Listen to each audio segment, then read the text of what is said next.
জয় শ্রীকৃষ্ণ, রাধে রাধে, জয় মা লক্ষ্মী। নমস্কার বন্ধুরা, অমৃতকথা চ্যানেলের নতুন একটি পর্বে আপনাদের স্বাগত জানাই। আশা করছি আপনারা সকলে ভগবানের কৃপায় ভালো আছেন এবং সুস্থ আছেন। একাদশী ব্রত পালন অত্যন্ত তাৎপর্যপূর্ণ একটি আধ্যাত্মিক সাধনা। বছরের প্রতিটি একাদশীরই নিজস্ব মহিমা ও মাহাত্ম্য রয়েছে। তার মধ্যে মাঘ মাসের শুক্লপক্ষের এই ভৈমী বা জয়া একাদশী বিশেষভাবে গুরুত্বপূর্ণ। তাই আজকের ভিডিওতে আমরা জানবো 2026 সালে ভৈমী বা জয়া একাদশী কবে পড়ছে, পালন কখন করতে হবে, ভৈমী একাদশীর মাহাত্ম্য ও গুরুত্ব। শাস্ত্রীয় দৃষ্টিকোণ থেকে এই ব্রতের প্রভাব, জয়া একাদশী ব্রত পালনের পূর্ণাঙ্গ বিধি, পঞ্চতত্ত্ব মেনে কিভাবে সঠিক উপায়ে উপবাস ও পূজা করবেন, সংকল্প মন্ত্র ও পালন মন্ত্র, এই দিন ভগবানের কৃপা লাভের জন্য কোন কাজগুলো অবশ্যই করা উচিত, একাদশী পালনের সুফল ও আধ্যাত্মিক ফলশ্রুতি, পরজন্মে ও ইহে জন্মে এর প্রভাব, বর্জনীয় কাজ, জয়া একাদশীর দিন ভুলেও যে 6টি কাজ করবেন না, ব্রতের এর পারণবিধি, উপবাস ভাঙার সঠিক সময় ও নিয়ম। তাই আজকের ভিডিওটি খুব গুরুত্বপূর্ণ হতে চলেছে। মূল পর্বে যাওয়ার আগে আমার সকল দর্শক বন্ধুদের কাছে একটা অনুরোধ থাকবে, দয়া করে ভিডিওটি সম্পূর্ণ মনোযোগ সহকারে দেখবেন। যদি ভালো লাগে তাহলে অবশ্যই একটা লাইক করবেন আর কমেন্টে ভক্তি ভরে লিখবেন জয় শ্রীকৃষ্ণ, রাধে রাধে। আমাদের চ্যানেলটিকে সাবস্ক্রাইব করে পাশে থাকা বেল বাটনটি অন করে রাখবেন। তো চলুন শুরু করা যাক আজকের আলোচনা। জয়া একাদশীর পরিচয় ও গুরুত্ব। হিন্দু পঞ্জিকা অনুসারে মাঘ মাসের শুক্লপক্ষের একাদশী তিথিকে জয়া একাদশী বলা হয়। অনেক স্থানে একে ভৈমী একাদশী হিসেবেও অভিহিত করা হয়। শাস্ত্রমতে এই একাদশী অত্যন্ত শক্তিশালী এবং এটি পালন করলে মানুষের মনের সকল সংকীর্ণতা দূর হয়। জয়া শব্দের অর্থ হলো বিজয়, অর্থাৎ এই ব্রত পালনকারী নিজের ইন্দ্রিয়ে এবং রিপুর উপর বিজয় লাভ করতে সক্ষম হন। পদ্মপুরাণ ও ভবিষ্যৎ পুরাণে এই একাদশীর গুরুত্ব বর্ণিত হয়েছে। স্বয়ং শ্রীকৃষ্ণ যুধিষ্ঠিরকে এই ব্রতের মাহাত্ম্য বর্ণনা করেছিলেন। তিনি বলেছিলেন যে ব্রহ্মহত্যা বা বড় ধরনের কোনো পাপ থেকেও এই ব্রত মানুষকে মুক্ত করতে পারে।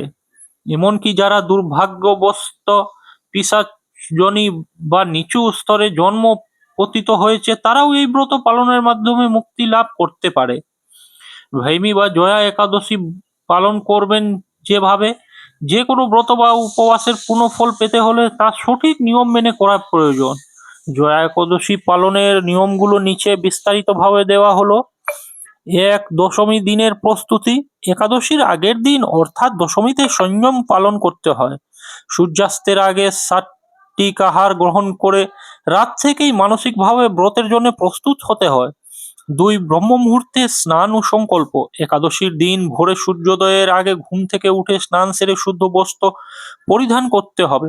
এরপর ভগবান বিষ্ণুর মূর্তির সামনে প্রদীপ জ্বালিয়ে হাত জোড় করে ব্রত পালনের সংকল্প করতে হবে।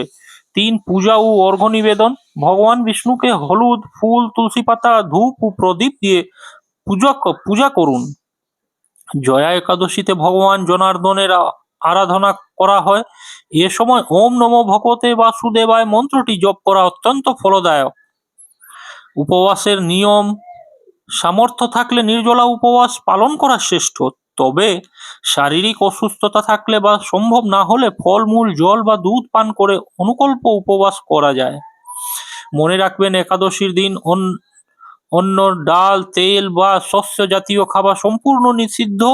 একাদশী সংকল্প মন্ত্র। একাদশম নিরাহার স্থিতয় অহম অপরে হনি ভোসামি পুণ্ডরিকাক্ষস্মরণম মে ভব অচ্যুত। অনুবাদ: হে পুণ্ডরিকাক্ষ, হে অচ্যুত, আমি একাদশীতে উপবাস পূর্বক পরদিন আহার করব।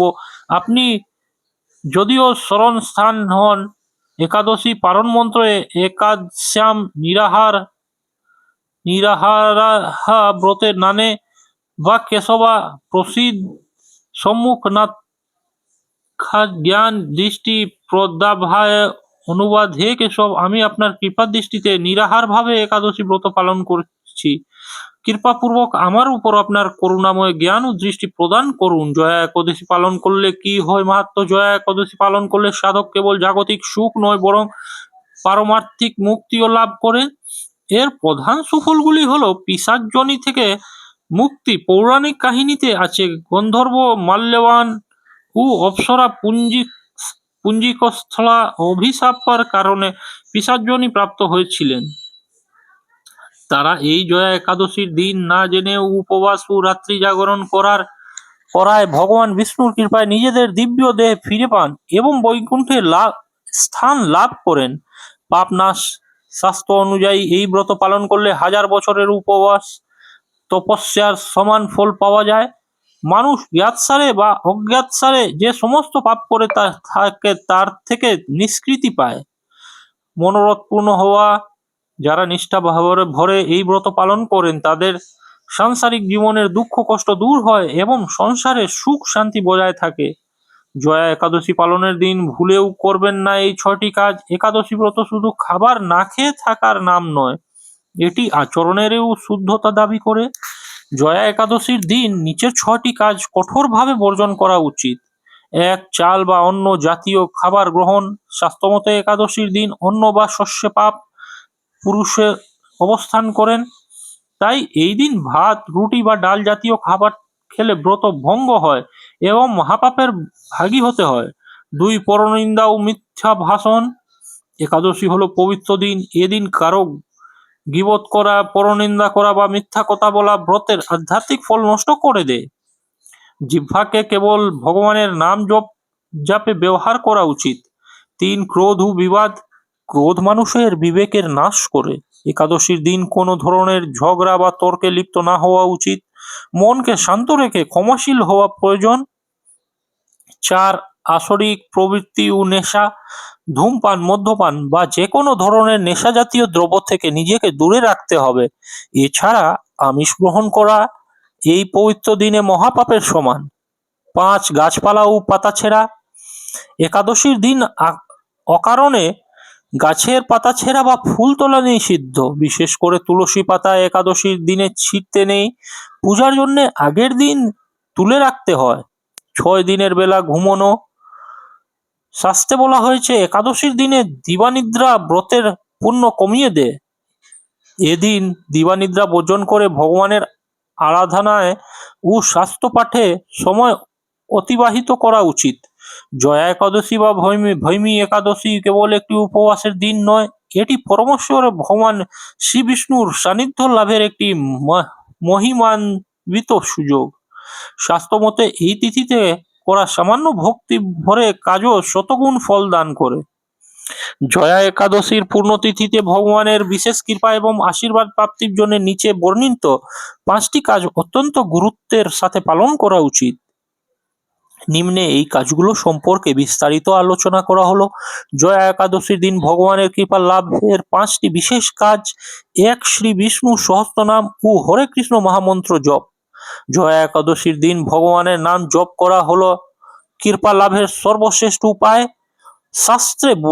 শাস্ত্র বলে কল নাস্তিয়েবা গতির্যথা, অর্থাৎ কলিযুগে হরিনাম সংকীর্তন ছাড়া আর কোনো গতি নেই। বিষ্ণু সহস্রনাম। এদিন ভগবান বিষ্ণুর 1000 নাম বা বিষ্ণু সহস্রনাম পাঠ করলে জীবনের সকল বাধা বিঘ্ন দূর হয়। মহামন্ত্র জপ। সারাদিন নিজের মনে বা জপমালার সাহায্যে হরে কৃষ্ণ কৃষ্ণ কৃষ্ণ হরে হরে, হরে রাম রাম রাম হরে হরে মহামন্ত্রটি জপ করুন। এই মন্ত্র জপ করলে মনের অস্থিরতা দূর হয় এবং হৃদয়ে ভক্তির সঞ্চার হয়। একাদশীর দিন জপ করলে তা সাধারণ দিনের তুলনায় অনেক বেশি আধ্যাত্মিক শক্তি প্রদান করে। 2. তুলসী দেবীর বিশেষ সেবা ও পূজা। ভগবান শ্রী বিষ্ণু তুলসী পাতা ছাড়া কোনো ভোগ বা পূজা গ্রহণ করেন না।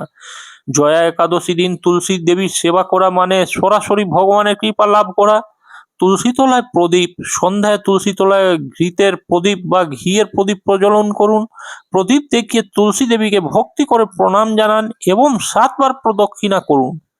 জল অর্পণ, সকালে স্নানের পর তুলসী গাছে সামান্য জল অর্পণ করুন। তবে খেয়াল রাখবেন একাদশীর দিন যেন তুলসী পাতা ছেঁড়া না হয়। প্রার্থনা, তুলসী দেবীর কাছে শুদ্ধ ভক্তি প্রার্থনা করুন, কারণ তিনি ভক্তকে ভগবানের চরণে পৌঁছে দেওয়ার ক্ষমতা রাখেন।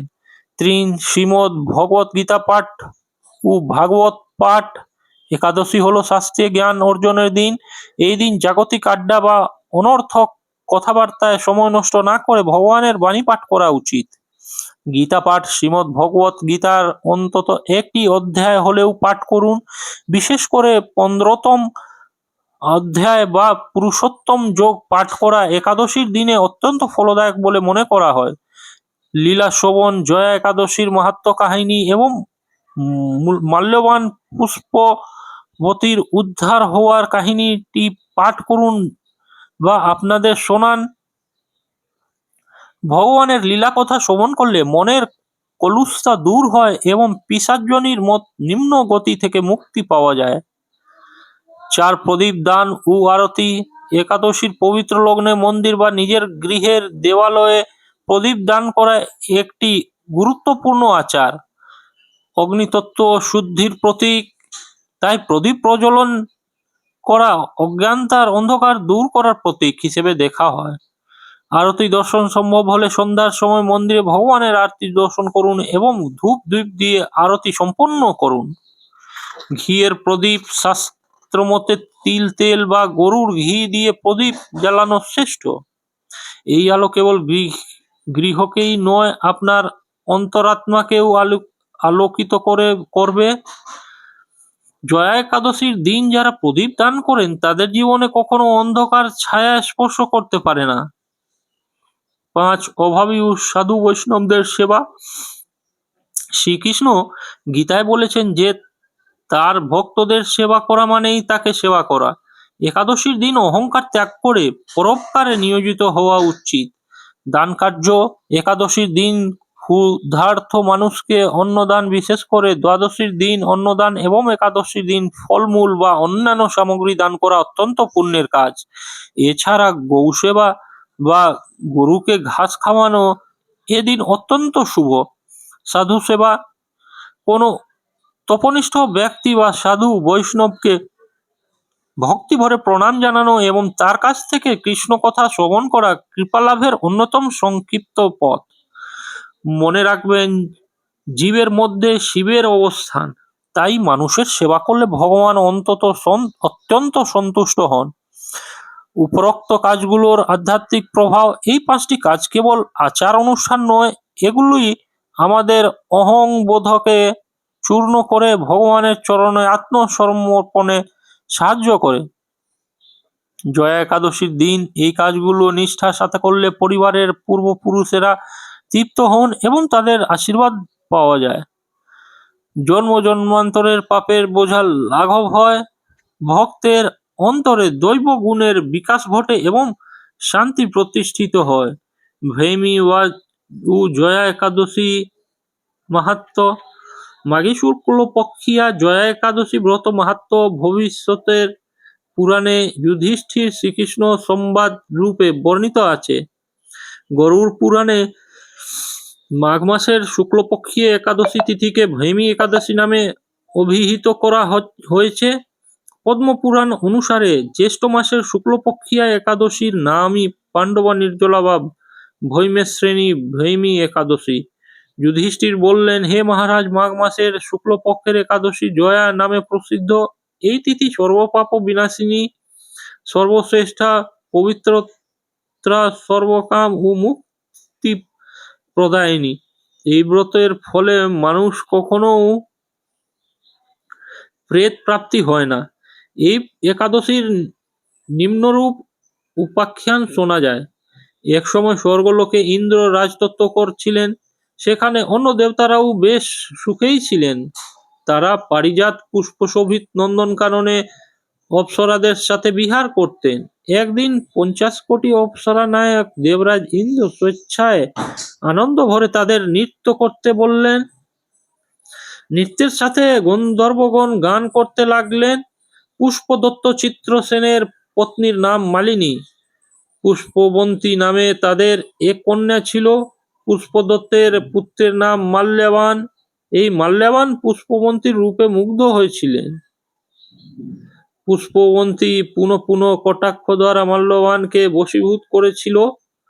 ইন্দ্রের প্রতিবিধানের জন্য তারা দুজনই নৃত্যগীতের দ্বারা সেই সভায় যোগদান করেছিল, কিন্তু একে অপরের প্রতি আকৃষ্ট থাকায় উভয়েরই চিত্ত বিস্তান্ত হচ্ছিল।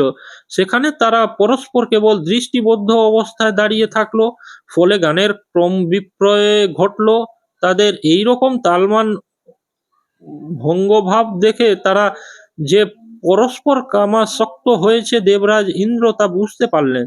তখন ক্রোধবশে তিনি তাদের অভিশাপ দিলেন, রে মূঢ়, তোমরা আমার আজ্ঞা লঙ্ঘন করেছ। তোমাদের ধিক, এক্ষুনি তোমরা পিশাচযোনি লাভ করে মর্ত্যলোকের নিজ দুষ্কর্মের ফল ভোগ করো। ইন্দ্রের অভিশাপে তারা দুজন দুঃখিত মনে হিমালয় পর্বতে বিচরণ করছিল। পিশাচতত্ত্ব প্রাপ্ত হওয়ার তারা অত্যন্ত দুঃখ ভোগ করতে লাগলো। হিমালয়ের প্রচণ্ড শীতে কাতর হয়ে নিজেদের পূর্ব পরিচয় বিস্মৃত হলো। এইভাবে অতি কষ্ট সেখানে দিন যাপন করতে লাগলো। একদিন পিশাচ নিজ পত্নী পিশাচীকে বলল, সামান্য মাত্র পাপ করিনি, অথচ নরক যন্ত্রণার মতো পিশাচ তত্ত্ব প্রাপ্ত হয়েছে। অতএব এখন থেকে আর কখনো কোনো পাপকর্ম করব না। এইভাবে চিন্তা করে তারা সেই পর্বতে মৃত্যুপ্রায় বাস করতে লাগলো। মাল্যবান ও পুষ্পবন্তীর পূর্ব কোনো পুণ্যবশত সেই সময় মাঘী শুক্লপক্ষীয় জয়া একাদশী তিথি উপস্থিত হলো। তারা একটি অশ্বত্থা বৃক্ষতলে নিরাহারে নির্জলা অবস্থায় দিবানিশি যাপন করলো। শীতের প্রকোপ অনিদ্রায় রাত্রি অতিবাহিত হলো। পরদিন সূর্যোদয়ে দ্বাদশী তিথি উপস্থিত হলো। জয়া একাদশীর দিন অনাহারে ও রাত্রি জাগরণে তাদের ভক্তি অনুষ্ঠান পালিত হলো। এই ব্রত পালনের ফলে ভগবান বিষ্ণুর কৃপায় দ্বারা পিশাচ তত্ত্ব দূর হলো। তারা দুজনেই তাদের পূর্বরূপে ফিরে পেল। তারপর তারা স্বর্গে ফিরে গেল। দেবরাজ তাদেরকে দেখে অত্যন্ত আশ্চর্য হলেন। তিনি জিজ্ঞাসা করলেন, কোন পূর্ণ ফলে তোমাদের পিশাচ তত্ত্ব দূর হলো, আমার অভিশাপকে তোমাদের মুক্ত করল? মাল্যবান বললেন, হে প্রভু, ভগবান বাসুদেবের কৃপায় জয়া একাদশী ব্রতের পূর্ণ প্রভাবে আমাদের পিশাচ তত্ত্ব দূর হয়েছে। তাদের কথা শুনে দেবরাজ ইন্দ্র বললেন, হে মাল্যবান, তোমরা এখন থেকে আবার অমৃত পান করো। একাদশী ব্রতে যারা আসক্ত এবং কৃষ্ণ ভক্তি পরায়ণ তারা আমাদেরও পূজ্য বলে জানাবে। এই দেবলোক তুমি পুষ্পবন্তীর সাথে সুখে বাস করো। হে মহারাজ, এই জয়াব্রত ব্রহ্ম ইত্যাজনিত পাপকেও বিনাশ করে। এই ব্রত পালনে সমস্ত প্রকার দানের ফল লাভ হয়। সকল যজ্ঞ ও তীর্থের পূর্ণ ফল এই একাদশী প্রভাবে আপনার হতেই লাভ হয়। অবশেষে মহানন্দে অনন্তকাল বৈকুণ্ঠে বাস হয়।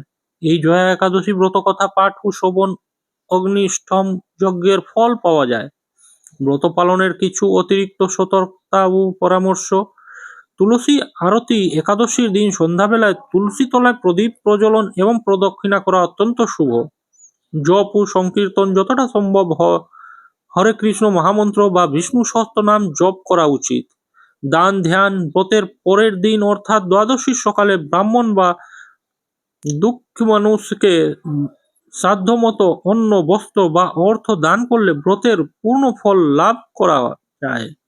শারীরিক শুদ্ধি একাদশীর দিন চুল কাটা, নখ কাটা বা ক্ষৌর কর্ম করা থেকে বিরত থাকা উচিত। ব্রতের পারণ বিধি। একাদশী পালনের পরের দিন অর্থাৎ দ্বাদশী তিথিতে নির্দিষ্ট সময়ের মধ্যে ব্রত ভাঙতে হয়, একে পারণ বলা হয়। পারণের সময়সূচি অনুযায়ী শুদ্ধ সাত্ত্বিক আহার গ্রহণ করে ব্রত সম্পন্ন করুন। পারণের আগে অবশ্যই ভগবানকে ভোগ নিবেদন করতে হবে এবং সম্ভব হলে কোনো ভক্তকে প্রসাদ খাইয়ে নিজে গ্রহণ করতে হবে। ভৈমী বা জয়া একাদশী অধিষ্ঠাত্রী দেবতা মাধব পক্ষ শুক্লপক্ষ একাদশী রোজ বৃহস্পতিবার 29 জানুয়ারি 2026, 15ই মাঘ 1432 বাংলা। পারণ পরদিন সূর্যোদয়ের থেকে 10:12 পূর্বাহ্নের মধ্যে। এই জয়া বা ভৈমী একাদশী আমাদের শেখায় যে ভক্তি ও নিষ্ঠার সাথে করা সামান্যতম ত্যাগও আমাদের জীবনের বড় বড় বাধা ও দুর্ভাগ্য দূর করতে পারে। প্রিয় বন্ধুরা, ভিডিওটি দেখে যদি ভালো লেগে থাকে এবং উপকৃত হয়ে থাকেন তাহলে অবশ্যই একটি লাইক করবেন। এতে আমরা নতুন ভিডিও বানানোর জন্য অনুপ্রেরণা পাই। আর কমেন্টে শ্রদ্ধা ও ভক্তি ভরে একবার অবশ্যই লিখবেন জয় শ্রীকৃষ্ণ, রাধে রাধে। এইরকম তথ্যমূলক ভিডিও নিয়মিত পেতে আমাদের চ্যানেলটিকে সাবস্ক্রাইব করে পাশে থাকা বেল বাটনটি অন করে রাখবেন, যাতে এইরকম তথ্যমূলক গুরুত্বপূর্ণ ভিডিও আপনারা নিয়মিত দেখতে পারেন। সকলে ভালো থাকবেন, সুস্থ থাকবেন, আপনার উপর ঈশ্বরের কৃপা সদা বর্ষিত হোক। জয় শ্রীকৃষ্ণ, রাধে রাধে।